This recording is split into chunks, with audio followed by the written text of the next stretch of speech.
when is it appropriate to seek surgical treatment for hip or knee arthritis?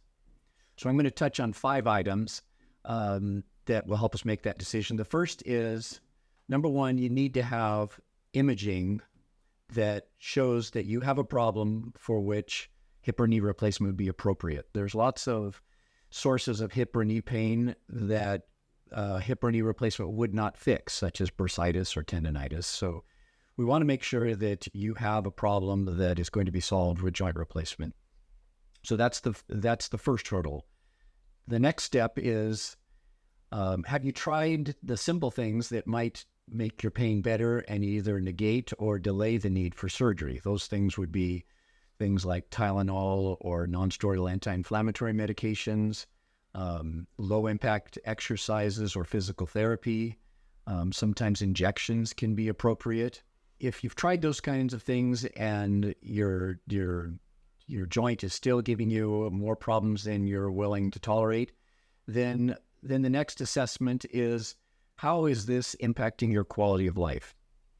If you've got x-rays that show advanced arthritis, but you can do everything you want to do, you can sleep well at night, and it's just kind of a nuisance, then I wouldn't recommend surgery.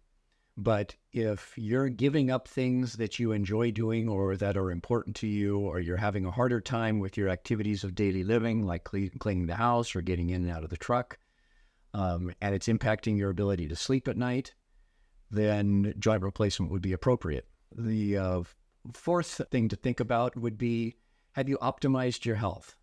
There are things that can make surgery more risky and impact the outcomes of surgery. Things like poorly controlled diabetes or smoking or dramatically overweight. So we want to try and stack the deck in your favor. So we want to do what we can to optimize your health to reduce the risk of surgeries.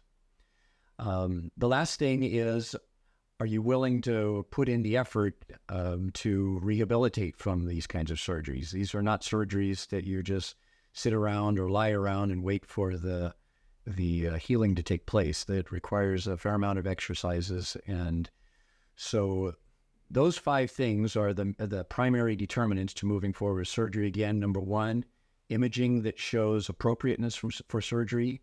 You've tried and failed the easy things that can make your life feel better.